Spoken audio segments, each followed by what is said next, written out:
Hi, Stitchers. Welcome to Tatreez Talk, where we share conversations about Palestine embroidery. I'm Lena, here with my co-host Amani, chatting with talented embroiderers and artists, sharing their stories, inspirations, and the cultural significance behind their work. On today's episode, we are chatting with our friend who we actually met through the very first Tatreez Retreat, Amal, who is a builder, Tatreezer, and explorer. Welcome to Tatreez Talk, Amal. You're our first builder, so I'm really excited to have you. Really glad to be here. Thanks, guys. I already know this is going to be a great conversation. Yes. Amal, we always like to kick off our episodes by asking you, our guest, a little bit about you and your family's connection to Palestine. Would you mind sharing a bit? Absolutely, yeah. So I was born and raised in Palestine, in Deir Dabuan, which is like a little town or village, on the outskirts of Ramallah.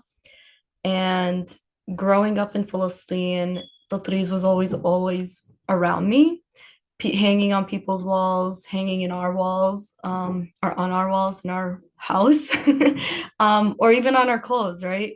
Um, and I was actually first introduced to it as a little girl. My aunt used to do tatreez, and she would do like these beautiful like um hang wall hangings, and it would be like Alhamdulillah or a surah from the Quran or something very beautiful. And she also had like the Palestinian wedding embroidered and fully put on her wall. We would buy from the Mektaba, which is the local like library. We would go and they would sell these little kits of like pre-printed images on like Aida cloth, and you can buy khet with it, like thread, and you just buy it and you did it. And I started it and I never finished it. And then in school, we had home ec class. And in home ec, which was also known as Iqtisad, we had one of our projects was to do a Tatreez project. And like I made a pillow. And then from there, I made like an apron. And then from there, it was like a little pouch. Wait, how And then old just were like you? um, I want to say I was in like sixth grade, seventh grade when they started the home ec classes for us. Yeah. Okay, I feel like that's young. That's like very Yeah. impressive. They were Mashallah. teaching us a lot of stuff. Yeah. Yeah. We started with a cooking class, which was fun. Yeah. But So yeah. you kind of like started this journey, like your own personal journey of stitching through school, right? But it was Mhm. always something that was around you. And I know like you're the Bunia. I know Tatriz is heavy in your heart and your Thank home, you. in your closet. Yes. Which I Yeah. love. But I guess what inspired you beyond class? Like, what inspired you to continue to stitch and continue to like continue your own Tetris journey, I should say. So to be honest, I kind of left it for a while. So after those projects, I kind of like, got distracted, moved on. Hmm. It wasn't until of I want to say like 2020, 2019. I saw a post of a girl, she was doing a onesie for her niece or nephew, So and she was cute. doing tatriz on it. I'm like, that's so cute. Man, I Hmm. haven't like done tatriz in so long. And then I just like literally put my phone down, went to Joanne's Fabric, picked up some Ida cloth and some floss, and just Googled some motifs and made a sampler, and then I just got addicted, right? Like that became my new favorite hobby. We And understand. yeah. But yeah, that's pretty much how it kicked off. Okay, so you picked it back up in like 2019, 2020. Do you know whose onesie it was that inspired you? Because now you're like in the Tetris community. Like, do you Yeah. remember who it was? It was actually my sister-in-law's sister-in-law. Oh, so it It's was like a like someone in your yeah, personal life. yeah, yeah. Okay. She Oh like my just God. posted it on her Instagram, and I'm like, oh my God, the trees. And it just like all came back. But yeah. Yeah. And And so and this was when you were in the States. So when did you move to the States? So I moved to the States when I was 5, and then moved Okay. back to Philistine when I was 10, moved back to the US at 15. So it was like a back and forth Okay. transition. That Yeah.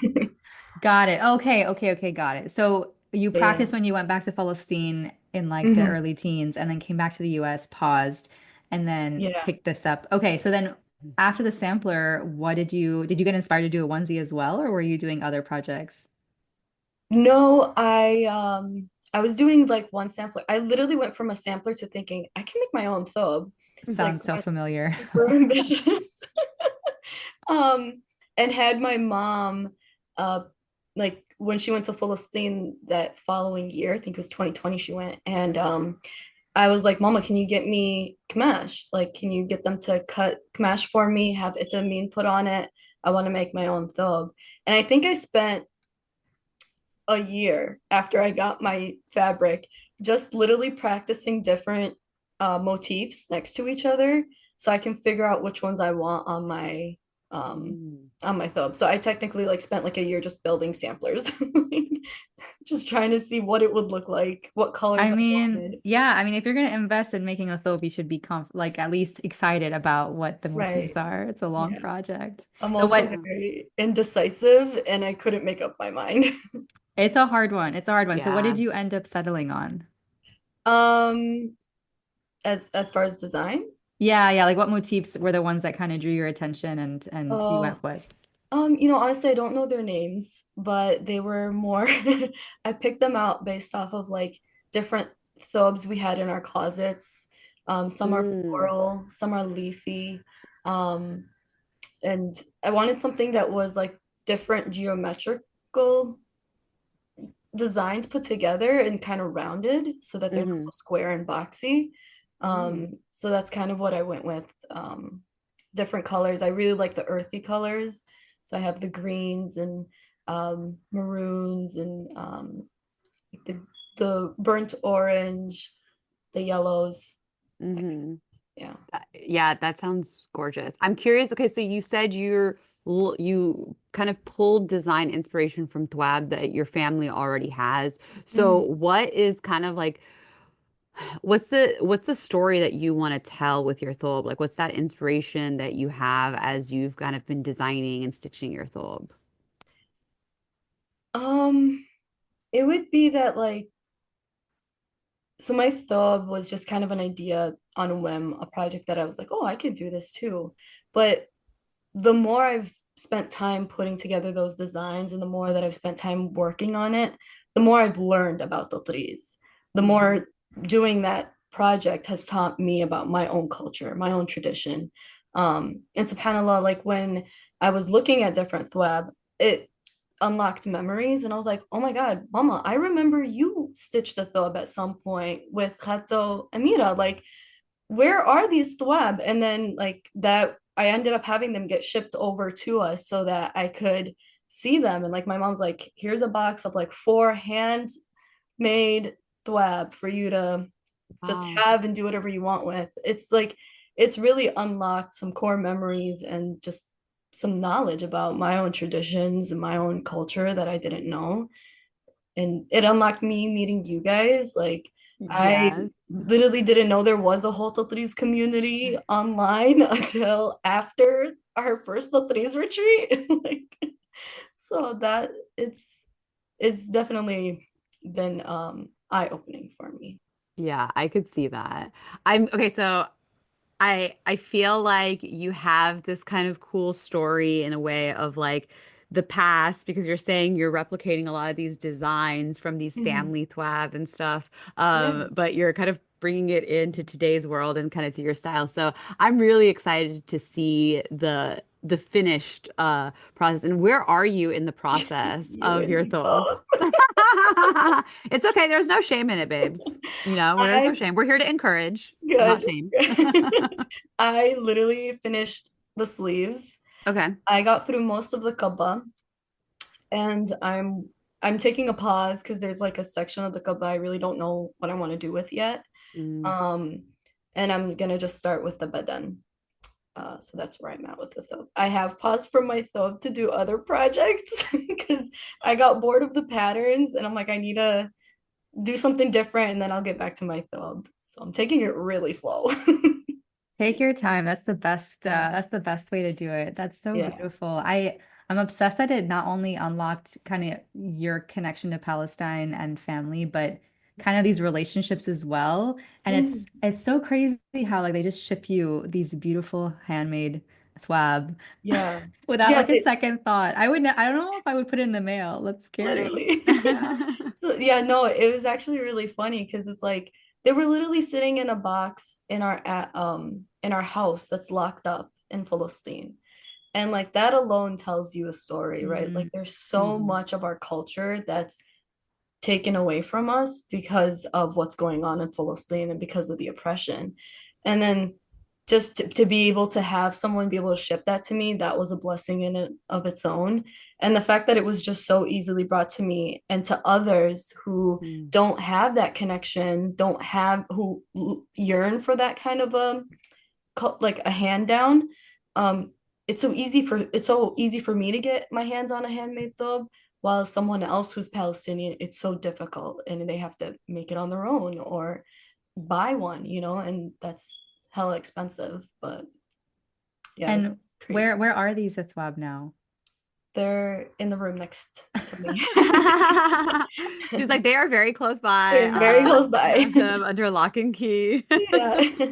Yeah, the goal is to kind of either resize them Mm. or some of them like they have beautiful motifs, beautiful colors, but like the Kamash itself either got stained from storage or whatnot. So hoping to take the embroidered parts that are on there and make new thobes or new garments with them. So that's the goal with those. Yeah, it's always fun to reinvent old pieces too. Like I've been, shout out to Bisan from Tobna, but she does a lot of that stuff, and I've gotten a few pieces. It's fresh in my mind too, because I just went to Yeah. the alterations place. But it'll be fun to be able to repurpose those thwab, and kind of make them your own, if you will. Right. Yeah. Yeah.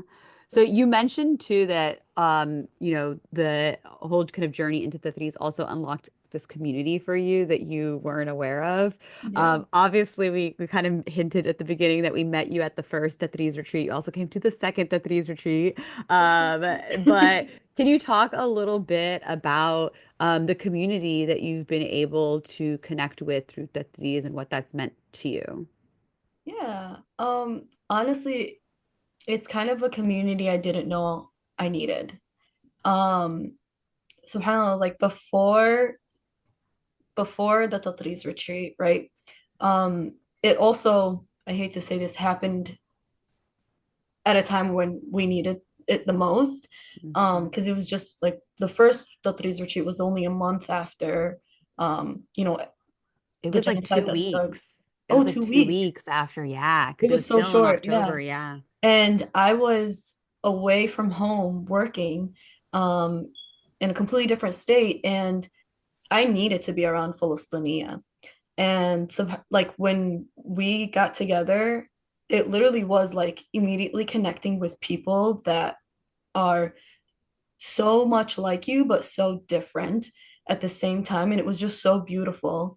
And it also like really helped me see, honestly, meeting all these different people with different backgrounds, see the different like colors of Palestine in all these different people, and like seeing how every single person, even though they're Palestini, they have such a unique way of representing Palestine. And it was just such a beautiful time. So I think, yeah, honestly, the Tatreez retreat did bring more awareness of how other Palestinians are impacted by the oppression happening in Palestine and how that oppression led to where they are now. And it also brought in the community that I needed, that I didn't know that I needed other Tatreezers in my life, right? And it was just Hmm. so beautiful to connect with people who can do the same things. So if you didn't know that there was a Tatreez community before the Tatreez retreat, how did you find out about the Tatreez retreat? Diane actually texted me and she goes like, "Hey, me and a group of friends are doing a Tatreez retreat." And I thought it was kind of silly at first. I'm like, a retreat to do Tatreez? Didn't Haneen's dad also think the same thing? Really? I'm like, you know what? I'm not too far. I was living in Utah. It was happening in New Mexico. I'm like, why not? Give it like I got nothing better to do. but I actually had such a blast and it was so fun. And I'm so grateful that I went, honestly. And I was so excited to come to the next one. So, yeah. Yeah, that was good times. I remember actually distinctly remember you also saying, because it was pretty fresh after you moving, Mhm. and you saying like this is the first time I've been around like Palestinian like since the start of the genocide. And that was like so shocking to me. But also in like this way, like, oh my God, that's right. Like there is this like desire and so like this strong need for community Yeah. always, but especially at that moment. So I'm glad we were all able to come together and meet you and continue the relationship. Okay, so I have a question also just going, sorry to skip around, but just going back to your thobe journey. I Yeah. know you're still in the process of your thobe journey, and so I'm sure there's still a lot for you to learn as you continue. Mhm. But what would you say for someone who has not started their thobe, but like wants to start their thobe? What would you like? What is your advice? What did you wish you knew before you started? What words of encouragement might you have for people?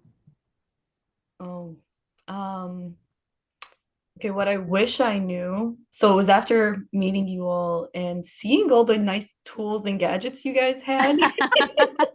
I was like, wow, I wish I knew there was an app where I can design things Yeah. before putting it on fabric. That would have saved me a lot of time, I think. So that's one thing is like for somebody who kind of was just doing it as a hobby in a silo, just do some research. Nothing I did, but do some research and reach out to like different Instagram pages. There's so many resources out there these days. Mm, And find the good resources that there are resources out there, find them, use them. That's one. And then the second one was don't get overwhelmed and mm, don't let the overwhelming feeling like make you pause. Because for me, I was too scared to start that I would mess it mm, up. So that's why I didn't start right away and I spent a year trying to figure it out first. mm, But like it's okay if you do mess up. You know, there's always more fabric, always cut more extra just to be safe, but just start and start somewhere. mm, You can start small with the sleeves. That's what I did just to kind of see how the patterns go together. Um, but don't be afraid to start. That's the hardest part is getting started. And what's your favorite gadget? I like the word the gadget. The needle minder, honestly. Right. I Yes. Yes. know. Game I changer. didn't I didn't know that was a thing. And then Diane introduced me to me. I'm like, this is so helpful. I lose so many needles. Right. And like that's also dangerous. So dangerous, yeah. Um, it's actually so funny because like I started teaching Tatreez to my nieces, and that I think is also their favorite little gadget because they can just stick their needle there and Totally. it's it's really nice, yeah. And they could find cute little needle minders too. Okay, Yeah. wait, you're teaching them to you're teaching Tetris to your nieces. Tell us I more. Tell us more. am. How old are they? How has the process been? Did they want to learn Tetris? Like, tell us everything. Yeah. Yeah. I pride myself as the coolest aunt ever. That Yes, we love title. that. Love Totally. it. Yeah. I see Love it. it. But I do tattoos a lot at home and around them, and they were always so curious, and they're like, "Can I do sewing?" They call it sewing. Yeah. Um, and I was like, "Yeah, of course." And so I bought them little tattoos kits, where I went to Joann's, got little. They look like toolboxes, but Hmm. they're girly. And we put in them, different colors of floss, side the cloth, and little needles and scissors and needle minders. And I got them set up with a little Tatreez kit. And now I taught Tasneem's the oldest. She's turning 9 in a month. And she's Mm. the one who first started. Um, and she started with her name. So she started with just Tasneem. She just Mm. finished it actually. And Cute. I have it. I'm gonna frame it for her. Hi, And then And baby. that's a long name. Tasneem is a lot of yeah, letters. Yeah. and she picked it up so quickly. Like I put her name. I designed it on Stitch Fiddle really Hmm. quickly, and then printed it out and gave her the template to use. And went through teaching her how to make an X. and she picked it up really quickly and was able to do it. And then Jenna's the second one. She's her younger sister. She's 7, and she's also doing her name. She's almost done. She's got the A going. Um, yeah. And I have my cousin. She subhanAllah, like we weren't really close. She's my cousin's daughter. Mhm. So me and my cousin weren't too close, but her daughter would come over and she'd see me doing tatreez, and she was so curious. And she's a young girl. She's 16, younger, she's 14. And she grew up most of her life here. So she doesn't know the culture as much. So for her, it was a good way for me to kind of introduce her to tatreez and to, Palestinian culture. And um, she just moved, but we stay in touch over Tatreez, like sharing her progress and how far she's gotten on her bookmark. And it's actually so cute. But Oh, I yeah. love that. I love that. Okay, you're making me think of two questions. Yeah. Apologies. The first one is like kind of off of this part of your story, how does Tatreez, what does it mean to you Mhm. having lived in Palestine and now being in the US? Like I'm curious if there's a shift because like your cousin's daughter, like I can Yeah. resonate with that experience as someone Mhm. who's lived or brought up outside of Palestine. Like for me, Tatriz is like my main connection to Palestine. Mhm. And then my second question, because you gave your nieces toolboxes and you're a builder, Yeah. which I'm obsessed with. I saw that. I love that. I'm curious about whether or not like that side of your brain influences how you practice Tatreez as well as a civil engineer. Absolutely. So yeah, I guess with the first question, Sorry, yes, yes, I yes. gotta So take it one completely at a different time. questions too. Sorry. That's okay. With the first question, I don't know if being in the US has influenced my tatreez per se. Like I don't know that for sure. I would say it had to some degree, right? It does make me feel connected, especially at the times where I did feel isolated, when I was living away from family. That was kind of my only connection to my roots was that. And that's when I started learning how to cook Palestini food too, is just trying to bring the culture back into the space that I'm living in. Mhm. Um, and that's when I really focused more on my thobe too, I would say, is just I Tatriz was kind of grounding me into who I am, right, as a Palestinian and as a Arab. Um, so I would say that's how I think being in the US has influenced me, is just holding on to it a little bit more tight, because it could easily, our culture is easily stolen from us, right? And it was also a tool to educate my coworkers and my peers around me about what is Tatreez and who we are as Palestinians and what our culture is all about, aside from all the violence and the scary things that they hear. Um, so that was, I think that's how it's influenced me. Um, but the toolboxes was more like as an engineer, I think I am a lot more detail oriented. So when I make a mistake, I can't just like move past it. I have to undo everything and redo that one X. Um, but the toolboxes was more like I build things in like toolkits. It's like this is your toolkit to do the task at hand. And um yeah, it definitely did influence it, because I always wanted to influence them to be a lot more handy and hands-on, and that they can do more than what um society tells them to do. Is they too can be builders. And it really came from a comment that one of my nieces made once. Is um she had asked me, what do you do? And I'm like, oh, I work in construction, I build buildings. And she goes, isn't that a boy's job? And I'm like, no, Mhm. honey. No, no. It's a girls can do it too. And I think that was like subconsciously in my mind when I was building that for her. I hear that. I love that you're giving these little lessons to them. And for those of you who do not know Amal, she is a tiny yet fierce and like just you don't want to mess with Amal.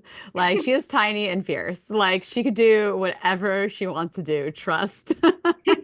That's a great example for your nieces. I love that. Thank you. But Emma, and also you're super chill. Like I always remember that from the retreats. Like you're always like the most chill. Something bad happens, like no big deal. We'll figure it out. Like Yeah. no need to like Yeah. get super like I'm not like that. I something goes wrong, I'm like, oh my God, what's gonna happen? And you don't freak out. And I think that probably helps you a lot as well. I feel like I would take things really personally in a super male dominated. Although I don't know. I mean, I'm an engineer, but I feel like the teams I've been on have been quite 50-50. I never Yeah. felt I was never the only woman in the room. Oh, Um, yeah. so I think that problem must help you. It definitely does. I mean, there are moments that I think the people and the teams you work with also impact that, right? Like if you're with people that are just as chill as you are, or at least at the same level of understanding, then things go a lot smoother, right? But when you're around like super high intense people, that has definitely thrown me off my own balance and um in construction around anxious men, it does happen a lot. So I will say, Okay, so rounding out on your thobe, I do want to ask, even though you're not finished with this one yet, yeah, do you feel like after this one, you're ready to make another one? absolutely. Ooh, I love No, I that. haven't even come close to finishing this one. I'm already planning my next one of like what material I want to use. Mm. Changing up the colors a little bit because like my whole life has become these earthy colors, and I'm like, okay, I need something more colorful. Ooh, Um, I love so that. yeah, for sure. I think like that's gonna be something I'm gonna try to carry on throughout my life and teach inshallah to my future kids or to my nieces as well. Building a thobe isn't just to have a thobe to wear. It's like the experience of building it is also part of what makes us Palestini, right? That they Mhm. didn't make thobes, as a piece of art. It was a necessity, right? They made the thobes and they added the Palestini touch to it. It's what they wore for everything that they did. So it's just kind of carrying that culture on um, through our lives. But yeah. I I love love that that. you said building Yeah, thobes. yeah, yeah, yeah. I got I that know Lena too. and I both got that. Oh my God. Oh, I love that. I love that so much. Okay, so then if you're the thobe is like always in progress, what Yeah. are the other Tatreez projects that you've been exploring in between as, color palette cleansers? Because we get that too. Yeah. So actually there's one that I was talking about with my sisters and my mom. It's a project we're gonna do together. Um, we want to do a mural. So I don't know if you guys know, but Tatreez, Tasneem and Tatreez, I think is the name. She has Yes. a pattern out there for 8 mini kabbas. Mhm. And the goal is that we're each gonna make a mural and it's gonna hang in each of our houses. So my sister, each one of us is gonna have that same mural hanging in the house. So it's gonna Oh, be a group project for ourselves. It's just something very fun to cute. do. But that's the next like big project. Yeah. Very cute. I love that. I love that. Okay, you're gonna have to share pictures so we can see the progress and then see the finished product. Absolutely, yeah. Amazing. Okay, so before we fully wrap up our conversation, we always like to ask, what are any major life lessons that you have gained from Tatriz? Ooh, that's a really good one. I would say that um so for me, it's hard to say this because as a builder, I plan a lot. Mm-hmm. Um, but the one thing with the trees is like you don't have to plan every little bit of it. Mm-hmm. Sometimes you can just go with the flow, and make it up as you go. And I think that's the one thing I learned more from Tatreez is that even like halfway through the design, you can change the plan up. You can change the design, and it's okay. Um, and to just kind of, yeah, go with the flow a little bit and trust the process. That's the biggest thing. Yeah. Okay, wait, my I follow-up love this. question. I have a follow-up question though. Yeah. How did you get to that place as a perfectionist builder? Um, well, it was after a lot of redoing work. I'm like, okay, this isn't, I can't keep doing this. Mm, So I have to just trust that it's gonna work out and it's okay to change things up as you go. Um, and that's that. I just had to trust it. there you go. Yeah. There you go. I like that. I love Yeah. that. It's actually interesting. I think with the thobe as well, it's so large. Like I take the same approach you do. I'll plan one piece at a Mm, time, but I won't, and I'll have like a general idea of what I want for like the full look, but I cannot do the whole like every single X. I can't plan yeah. every single X at the very beginning. There's just no way. Mm, And I think for me, that's part of the fun is like you actually what will happen, you'll feel this when you finish your thobe. Like mm, there's no way you could have imagined it because it took all that time for it to kind of become visible, fully visible to you. And I think that's part of the fun. That's like part of the journey and experience. yeah. But I know several people who like have to plan every single stitch. Um, Yeah. I don't know, pros and cons. I'm also now thinking back to my experience. Like when I finish a piece, I'm like, oh crap, I now have to go design the next piece. Like I wish I had it already ready so that I could just Yeah. stitch, you know? So I don't know. Well, I will say, I remember sitting, I think it was the second Tatreez retreat, and we were sitting down and doing, we are just studying, and Kari and, I forget who else was sitting next to her, but they were sitting down and they were counting and pre-planning a piece that she was putting together for her thobe. And I'm like, I did not do that. Like, I literally just picked up my sleeve and was like, this is the pattern I'm gonna do, and I'm gonna start right here and then went with it. And it gave me anxiety. I'm like, am I doing this wrong? I'm like, No, no, no, there no, is no. no right or wrong. There's no right or wrong. Yeah. different To be process. fair to Kadi, God bless, she's a gangster for this, but she did the variegated thread and lined up like all the variegated thread so it matches on both sides. I was like, Yeah, you're an insane person in the best possible way. that's I exactly what love the she way her brain did. works, but yeah. But yeah, no, I mean, that's super impressive, honestly. Seriously, I couldn't do it either, girl. So you're Yeah, fine. Like you definitely are, you're doing nothing wrong. You're killing it. yeah. I'm like, I literally just picked up the fabric and was like, I got my patterns. What more do I need? Like, Yep. Yep.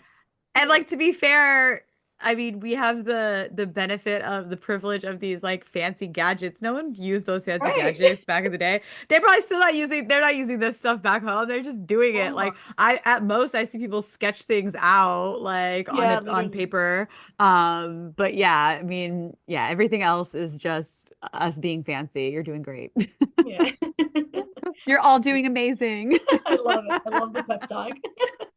Always, always. Awesome. Okay, and Um, also before we let you go, is there anywhere that people could find you and find your Tatreez work that you want to share? Um, yeah, you can find me on Instagram at Amal Ali with two eyes at the end.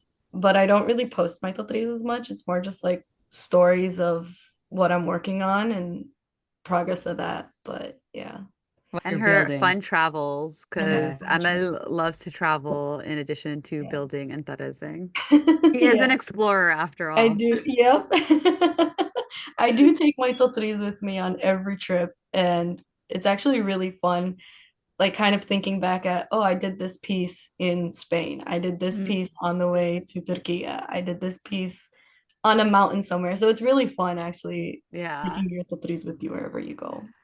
Ahmed, I feel like you need to start sharing this. It's like Tatreez around the Yeah. world. What are you doing, sis? Oh, I Yes. like that. Tattoos around the world. Yeah, like okay, everyone who listens to this, let's please, if she hasn't done it by the time this episode comes out, please let Emma know that she needs to do this and the world needs to see her Tatreez all over the world. Boom, I love done. that. And then you'll become an influencer and people will pay you to travel. Oh, that would So be so nice. think about it. There's an opportunity here. here, Amal. I Don't love sleep it. on I it. love Yeah. it. Oh, awesome. My mom's actually encouraging me to become an influencer.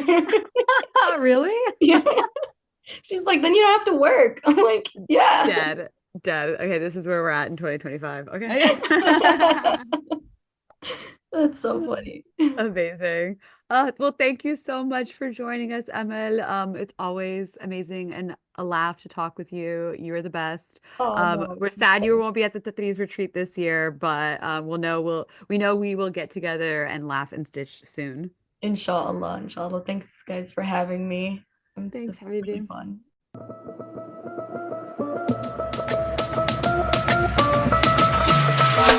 Oh man, Amal is so much fun. I think she probably was one of the people that made me laugh the most at the last Tatreez retreat. I don't even know how to explain it, but she's hilarious. Um, but something that listeners probably don't know is Not that probably, they definitely don't. they don't. And I kind of wish were like still recording at the moment. But there was kind of a hiccup between us and There was a Amal. slight delay. It's a late. It was just so embarrassing. And then all of a sudden, I think because we, went off script big time and like turned off the recording, Emma's computer fell or like the camera fell down. It was amazing. It was It's just hilarious. like a perfect series of timing of like us messing up on a delay, like starting to laugh, pausing the recording, and then Emma's laptop just randomly going, I don't know where. Um, but yeah, I mean, Oh, it was a journey. oh man, it was funny. It was a good time. It Yeah. was something. It was something. But I'm glad we finally got Emel on to talk to her. It's so funny how I think we both of us, I saw both of us, we picked up on it when I know we said it, but like her literally talking about building her Yeah. thumb, which I just think is like really cute and very I mean, true it's to Emel. true. It's Yeah, also it's a 100%. it's a great way to describe it. You are putting it together, you're building it. Yeah. 100%. There's different parts of your thobe, and you're piecing it together one by one, and then you pull it together to make the full thobe. So 100% an engineer's brain, an engineer's way of looking at it, which is also accurate. So, oh man, but yeah, it was great, and I love her encouragement to people. I am definitely guilty of overthinking, and so it's always nice to have the reminder from people about not overthinking. So if you want to stitch your thobe, have that itch to stitch your thobe, just start stitching your thobe. Just do it. Just Just do do it. it. Yeah. Boom. All right. Well, as always, thank you so much for listening to Tatreez Talk. We want to hear about your Tatreez journey. Share your stories with us at tatreeztalk@gmail.com, and we might have you on an upcoming episode. Don't forget to subscribe to the podcast on your favorite listening platform, and be sure to leave a 5-star review. You can follow me at Min Amani and Lena at Lena's Thobe. Follow the pod at Tatreez Talk, and we'll talk to you soon.